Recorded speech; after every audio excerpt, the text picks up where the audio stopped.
Pemirsa, tim nasional sepak bola Indonesia harus memetik kemenangan saat bertemu Irak pada laga Piala Asia U23 besok. Bukan hanya untuk merebut posisi ketiga, tetapi demi tiket Olimpiade Paris. Akankah anak asuh Sintayong bisa mengalahkan Irak? Telah bergabung bersama saya sudah ada pelatih yang juga mantan pemain timnas, nanti akan bergabung, Coach Aji Santoso. Saat ini di studio sudah ada pengamat sepak bola, Bung Akmal Marhali. Bung Akmal, siap. Dari sebelumnya kayaknya optimis banget Indonesia kontra Irak, kita bisa meraih kemenangan. Bung Harus. Akmal, bisa merapat ke saya, Siap. Bung Akmal. Gambaran Anda seperti apa melihat persiapan timnas kita? Ya, secara tim ini sedang bagus walaupun kita kemarin kalah dari Uzbekistan. Kita kalah secara skor, tapi secara permainan sejatinya kita tidak kalah. Cuma kita tidak beruntung saja dalam urusan VAR.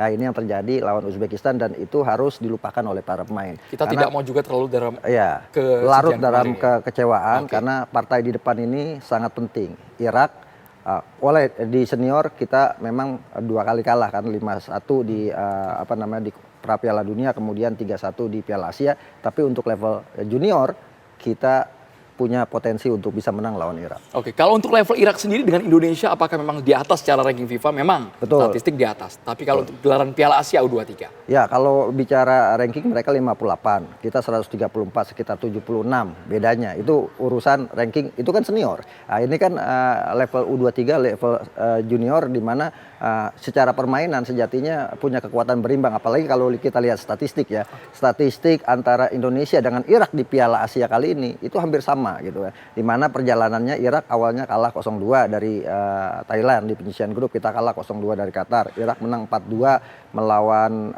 Tajikistan. Kita juga menang 1-0 melawan Australia. Kemudian Irak menang 2-1 lawan Arab, kita menang 4-1 lawan Yordania. Kemudian di perempat final mereka menang 1-0 lawan Vietnam.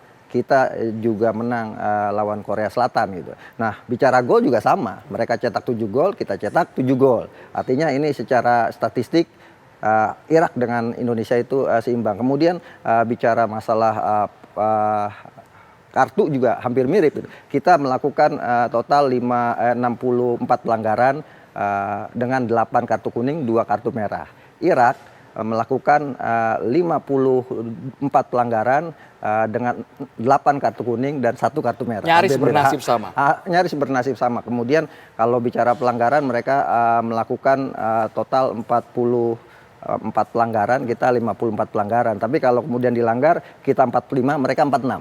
Hampir mirip juga. Nah, yang menarik adalah kalau gol kita semua diciptakan hanya 1 lewat penalti, Irak 3 golnya dari 7 gol itu lewat penalti. Nah, ini yang harus diantisipasi oleh Indonesia, utamanya di area kotak penalti. Apalagi sekarang ada VAR. Kita kan belakangan ini lagi trauma sama VAR karena memang kita belum terbiasa dengan VAR. Oke. Apalagi tadi dari histori pertandingan di Piala Asia, Irak juga sempat kalah dengan Thailand. Betul. Dan Irak kita juga pernah menang lawan Thailand di gelaran yang berbeda. Di semifinal Piala AFF U23, walaupun dengan materi pemain yang berbeda. Tapi yang menarik, lagi-lagi saya bilang ini kekuatan berimbang. Irak punya 6 pemain yang main di luar negeri. Kita punya 6 juga. Mereka punya Yosef Al-Amin yang main di di klub Belgia, kemudian di klub Swedia. Kemudian punya Dolausi yang main di Schalke. Kemudian ada Muhtadar Mohamed yang bermain di Rafjasen Iran. Ada juga Ali Al-Mosawi. Soal formasi ini boleh kita sambil tampilkan terlebih dahulu. Ini merupakan grafis dari pemain Irak ya Bang. Betul, ya? betul. Dari pemain Irak yang memiliki 6 pemain.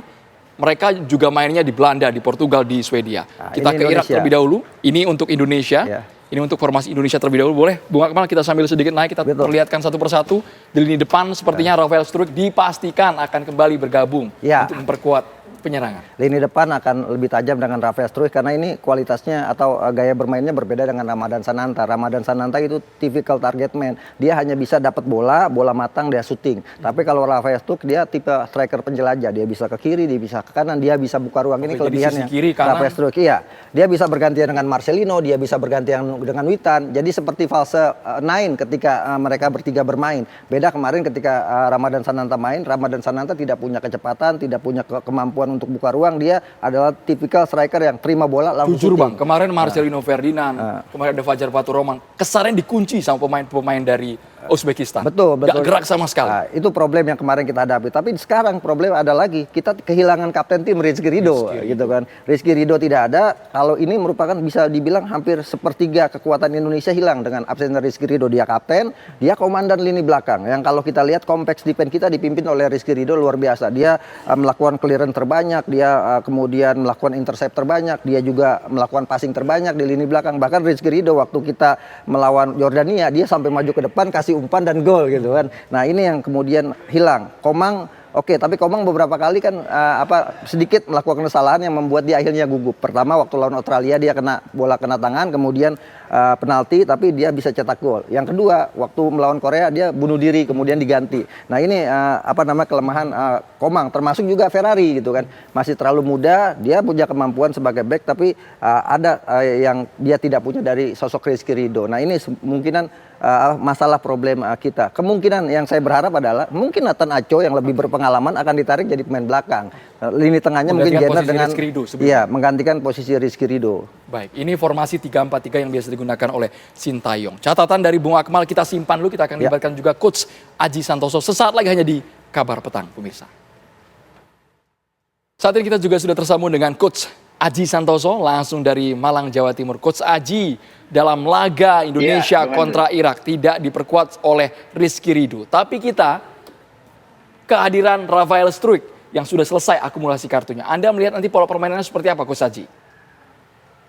Ya, kalau pola permainan sih saya sangat yakin Coach Sintayong akan mengambil pola permainan tetap menyerang. Dan kemungkinan juga komposisinya juga akan tetap kemungkinan bisa karena Rizky Ridho sudah pastikan tidak bisa main. Mungkin aja alternatifnya bisa aja Nathan ditarik sebagai center back karena Nathan ini saya lihat pemain yang memiliki utility ya. Bisa bermain lebih dari satu posisi. Dia pernah main di sayap kiri, pernah main di gelandang, pernah main di bek kiri. Kemungkinan itu ya. Tetapi saya juga tidak tahu kondisinya fitnya seperti apa. Tentunya Coach Sintayong yang lebih tahu karena setiap hari berada di tim. Tetapi yang jelas dengan hadirnya striker Rafael ini kemungkinan besar akan mempertajam penyerangan timnas kita, yang mana pertandingan terakhir kita memang jarang mendapat peluang, tetapi memang kita juga akui lawannya memang kualitasnya di atas kita. Nah, untuk pertandingan melawan Irak ini saya pikir masih memiliki peluang 50-50. Kalau di di statementnya dari Coach Sintayong masih sudah melupakan kekalahan melawan Uzbekistan, terbukti ketika dari statement terakhir tadi ada tulisan saya baca, ayo pergi ke Paris. Artinya bahwa kekalahan melawan Uzbekistan sudah dilupakan, sekarang adalah yang terpenting fokus untuk bisa mengalahkan Irak karena itu akan mendapatkan, kalau menang akan mendapatkan satu tiket otomatis ke Olimpiade. Seperti itu Bung Andromeda. Oke, tapi apa yang harus diubah agar kita lebih tajam permainannya pada laga besok malam? Iya, tentunya memang pertandingan melawan Uzbekistan kita kurang sedikit berkembang. Bisa juga karena tidak berkembangnya kita karena memang lawan lebih di atas, kualitasnya juga pemain-pemain mereka juga lebih merapi, lebih tenang, penguasaan bola juga sangat bagus, early pressing after losing the ball-nya juga sangat bagus. Terbukti ketika dia kehilangan bola dengan cepat dia bisa regain kembali ya, bisa memenangkan kembali perebutan bola. Menurut saya kalau Indonesia mudah-mudahan bisa memenangkan pertandingan, tentunya harus tampil sebaik mungkin. Ketika melakukan pertahanan harus kompak, jarak antar pemain cukup rapat, jarak antar lini harus rapat. Itu yang nanti akan menyulitkan pemain-pemain Irak untuk bisa mengeksplor situasi di lapangan. Karena dengan rapatnya pemain belakang, pemain tengah, pemain depan, tentunya tidak ada space yang besar yang bisa dieksploitasi oleh lawan. Jadi menurut saya bagaimana kalau pemain sudah bisa tampil performance seperti pertandingan terbaik, terutama melawan Jordania dan Korea, saya kira peluang untuk bisa memenangkan pertandingan sangat terbuka. Seperti itu. Ya, saya melihat bahwa kalau untuk skema ini, kemarin kita lawan Uzbekistan, kita main dengan double pivot, di mana Ivar Jenner kemudian juga Nathan Aco lebih banyak bertahan. Saya pikir melawan Irak kita harus kembali main seperti lawan Yordania atau seperti melawan Korea Selatan, di mana ada posisi satu pemain yang agak ke depan, sehingga kemudian ketika transisi menyerang dari bertahan, ini kemudian ada orang yang mengisi posisi itu. Kemarin lawan Uzbekistan misalnya, ketika kita pas break atau melakukan serangan balik, transisinya tidak ada karena praktis hanya ada Marcelino, kemudian Ramadan Sananta dan Witan depan, yang tengah tidak ada. Jadi lawan Irak menurut saya Sintayong harus sedikit mengubah bahwa jangan pakai double pivot tapi pakai satu gelandang bertahan, satunya lagi yang memainkan bola, dan itu yang kemarin dilakukan oleh Uzbekistan ya. Uzbekistan pegang bola dulu, baru kemudian lihat rekan-rekannya ada, baru mainkan. Nah kemarin kita lebih banyak dua gelandang bertahan kita, Ivar Jenner dan Nathan Acho, lebih ke belakang untuk membantu pertahanan. Baik, Bang Akmal, Coach Haji sambil kami tampilkan di layar berikut ini merupakan formasi dari Irak. Kita ingin tahu pemain mana yang harus diwaspadai oleh Garuda Muda. Kita coba tampilkan terlebih dahulu grafis formasi prediksi dari tim Irak. Ini Indonesia sudah tadi, sekarang ya ke tim Irak kita ya. Coach Aji, kita sambil tampilkan terlebih dahulu ini formasi Indonesia. Yang Irak juga boleh ditampilkan teman-teman. Minta tolong ke teman-teman produser untuk komposisi tim Irak. Oke, di big wall untuk tim Irak. Kalau Indonesia memang lini depan masih nama Marcelino Ferdinand, Struijk dan juga Witan. Yang Irak, kita juga punya grafis yang tim Irak. Bisa minta tolong produser untuk ditampilkan yang strategi dari tim Irak, karena tadi Bu Akmal sudah menyebutkan beberapa nama yang patut diwaspadai karena 6 pemain ini bermain di luar negeri, Bu Akmal ya. Nah ini Bu Akmal, sambil kita tunggu berikut ini Bu Akmal. Sepertinya masih Indonesia ini ya. Sambil kita analisa per individu, Bung Akmal. Ya, ini kan tadi saya katakan bahwa posisi Ivar Jenner sama Nathan ketika lawan Uzbekistan, dia berada dalam posisi sejajar sebagai double pivot karena memang untuk konsentrasi melakukan kompleks defense di lini belakang. Sehingga kemudian ketika lakukan serangan balik, bola misalnya jalan dari Arhan langsung ke Marcelino, tidak ada yang di tengah di sini kan. Nah, pemain yang perlu ada di sini. Nah, ketika kita lawan Korea Selatan misalnya, posisi Ivar Jenner lebih ke depan sedikit, sementara posisi gelandang bertahan ada di Nathan Cho, sehingga kemudian ada bola, Ivar Jenner dapat, kemudian bisa dia distribusikan ke Witan, ke Struijk atau ke Marcelino. Nah ini yang perlu dilakukan ketika melawan Irak, termasuk misalnya rotasi pemain antara Witan dengan Marcelino ini kan sering melakukan rotasi, pindah ke kiri ke kanan, dan kemampuan Struijk untuk masuk ke dalam kotak penalti, membuka pertahanan Irak ini yang sangat dibutuhkan gitu. Dia bisa menarik 2-3 pemain untuk keluar sehingga kemudian Marcelino bisa masuk, Witan bisa masuk. Dan itu yang terjadi waktu lawan Jordania, termasuk ketika kita berhadapan dengan Korea Selatan. Pressingnya juga harus di depan gitu. Kemarin kita pressing di belakang ini yang akan bikin kita deg-degan karena pasti ketika kita diserang gitu kan, maka kita akan sulit untuk melakukan counter attack karena semua pemain fokus ke lini pertahanan. Jadi ini yang mungkin harus diperbaiki Coach dari timnas kita. Coach Haji, catatannya Coach supaya tidak lama-lama berkutat di lini belakang saja sehingga kita bisa pressing ke depan. Coach Haji, sambil pertanyaan sambil kami tampilkan, Coach Haji bisa melihat juga ya Coach ya. Oke, ya kalau memang kemarin lawan Uzbekistan kenapa kita banyak bertahan di tengah, tidak melakukan pressing di atas, karena memang pemain-pemain lawan itu pengusahanya sangat bagus sehingga akan sulit untuk di pressure gitu loh. Jadi beda dengan ketika melawan Korea, kita berani pressure di atas. Tiga pemain kita berani sampai di atas penalti box. Tetapi kenapa kemarin ketika melawan Uzbekistan, memang Uzbekistan ini cara mainnya bagus. Cara mainnya yang susah untuk diantisipasi. Jadi akhirnya Coach Sintayong mengambil keputusan untuk lebih banyak bertahan di tengah, ya.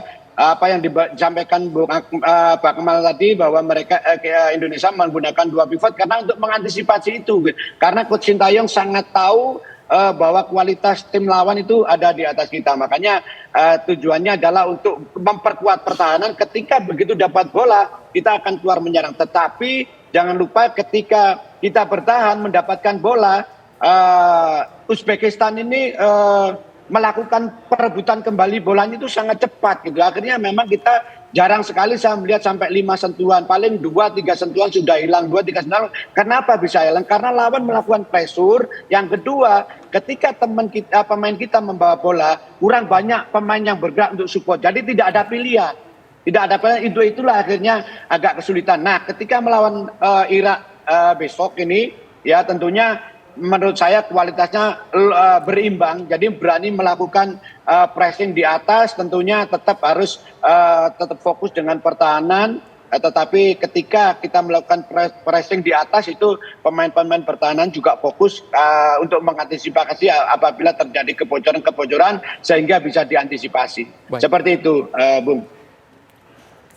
Ya, ini kalau kita lihat ini komposisi pemain Irak ya, ada dua pemain yang main di luar Sambil saat ini ya. ditunjuk, Bang Akmal, Ini pemain yang Muqtadir patut diwaspadai. Mohamed ini main di Rajassen, dan kalau bicara market value ini adalah pemain termahal yang ada di tim Irak saat ini dengan pasar mahal ya. pasar termahal dengan 6,8 miliar rupiah. Ada juga kemudian Joseph Al-Amin ini yang main di Olimpik ya, di Olimpik Swedia. Kemudian juga ada beberapa pemain lagi yang tidak masuk di line up ini, seperti misalnya Dolausi yang juga pemain belakang digantikan posisi oleh Zaid di sini kan. Dolausi ini main di Schalke. Ini pemain yang juga sangat berbahaya, dan yang paling berbahaya Ali Jassemini. Ali Jassemini ini gaya mainnya mirip Marcelino Ferdinand.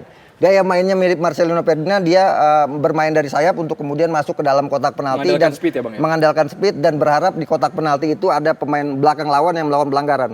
3 golnya semua dari titik penalti. Nah, ini yang harus sedikit diantisipasi oleh pemain kita. Ada juga pemain Ibnu Hasan. Ini pemain striker dari tadi tidak masukkan di sini, pemain striker yang bermain di De Graafschap Belanda. Pemain kelahiran Arnhem, artinya itu pemain keturunan ya. Sama dengan misalnya Rafael Struijk yang ada di Indonesia, atau Nathan Aco yang ada di Indonesia, pemain keturunan yang kemudian membela Irak, dan itu pemain-pemain yang sejauh ini menjadi andalan utama dari pelatih Rada Seyhafiz ya, yang selama ini mereka bermain sebenarnya kalau dari kekuatan utama mereka ada di lini tengah. Jadi kita berharap lini tengah Muqtadir, kemudian juga Hussein ini bisa dimatikan oleh Ivar Jenner dan juga Nathan Aco, atau kemudian Arkan Fikri yang bermain di tengah. Sehingga Secara formasi mereka lebih cenderung defensif. secara Dengan formasi 4-2-3-1, ya, Bung secara Akmal? formasi ini mereka hampir mirip dengan formasinya Uzbekistan gitu kan. Mereka punya 4 pemain belakang, back sejajar, dan ini yang kemungkinan akan sedikit menyulitkan buat Indonesia dengan back sejajar. Artinya tugas Marcelino Witan akan lebih berat untuk bisa masuk ke dalam kotak penalti, karena mereka sudah mulai ditutup dari posisi sayap kiri maupun sayap kanannya Irak. Head to head postur juga mereka kesannya lebih tinggi. Betul, secara fisik juga mereka kan termasuk negara yang Timur Tengah yang juga punya kemampuan fisik cukup bagus ya. Dan karakter bermainnya bola individual mereka juga cukup bagus, dan ini yang harus diantisipasi. Tapi tim ini sebenarnya punya kelemahan. Kalau Thailand bisa menang 2-0 melawan mereka gitu, kita dengan materi pemain yang saat ini yang terbaik, kita harusnya bisa menang melawan Irak di pertandingan ini gitu. Baik, kita ke Coach Aji. Coach Aji, saran Anda seperti apa agar dari babak pertama kita sudah bermain dengan pressing tinggi, bisa menyerang lebih dulu. Kita berharap merobek gawang Irak, Indonesia dulu yang dapat Betul, poin. betul. Kalau kita bisa cetak gol lebih awal, itu akan memotivasi pemain. Secara Dan itu yang mental juga terjadi beda kan. ya? Selama ini terjadi ketika kita ketinggalan, kita jatuh dan akhirnya kita kalah. 2 kali kan lawan Qatar kita kalah, Uzbekistan karena kita tertinggal lebih dahulu. Tapi ketika kita cetak gol lebih dulu, maka itu motivasi pemain tinggi, dan kita terbukti bisa menang lawan Korea Selatan, lawan Jordania, kemudian lawan Australia. Coach Aji, saran Anda Coach Aji. Ya, tentunya yang pertama pemain belakang harus lebih hati-hati, karena pemain depan mereka juga memiliki kecepatan yang cukup bagus. Satu itu, yang kedua, terus jangan sampai membuat pelanggaran yang tidak perlu di sepertiga pertahanan kita, apalagi di penalti box. Ya, terbukti juga mereka sering mendapatkan penalti dari aksi individu.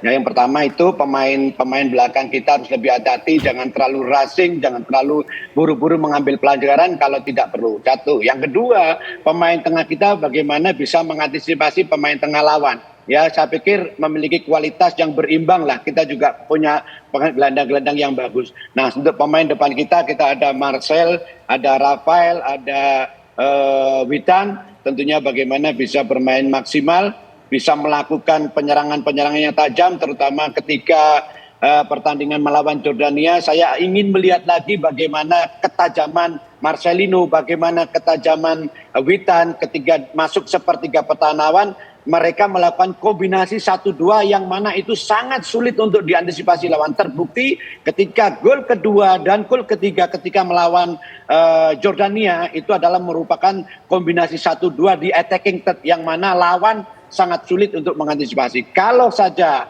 pemain-pemain depan kita termasuk pemain gelandang kita ketika melakukan attacking bisa melakukan kombinasi 1-2 touch combination in attacking third, saya pikir akan menculitkan Irak. Seperti itu, Bung. Prediksi skor singkat Coach Aji. Ya, saya kalau memprediksinya agak sulit ya. Sepak bola itu sangat sulit untuk diprediksi. Tetapi bagi kami adalah, bagi saya adalah bagaimana Indonesia menang. Itu aja harapan kita. Indonesia menang 1-0 aja sudah cukup. Seperti Luar itu. biasa. Oke, menang 1-0. Realistis angkanya berapa? Bang Iya, Akmal? ini kesempatan untuk ke Olimpiade Paris ya. Artinya kita harus hadapi dan kita harus pastikan kita dapat kemenangan di partai ini. Walaupun misalnya kalau lolos dengan peringkat 3 lawan yang akan dihadapi agak berat. Ada Argentina di sana, ada Ukraina, ada Maroko. Tapi kita tidak boleh berspekulasi misalnya untuk melepas ini kemudian melawan playoff melawan Afrika Selatan, melawan Guinea, wakil dari Afrika Selatan pada 9 Mei ini akan sangat berpengaruh. Jadi ada kesempatan, tuntaskan. Pokoknya ST, semua tetap yakin Indonesia bisa meraih peringkat ketiga karena ini akan menjadi prestasi terbaik kita. Berapapun skornya ya, Bang Berapapun, Akmal, ya? tapi ya nggak perlu banyak-banyak lah, 1-0 gitu kan, atau Siap. skor-skor tipis. Tapi kalaupun kemudian adu penalti, saya yakin Indonesia menang. Kalau adu Terima kasih penalti. banyak. Bang Akmal dan juga Coach Haji, terima kasih sudah bergabung di Kabar Petang. Kita dukung penuh Garuda Sama-sama. Muda besok malam langsung dari Doha, Qatar. Terima kasih Bapak-Bapak sudah tampil di Kabar Petang.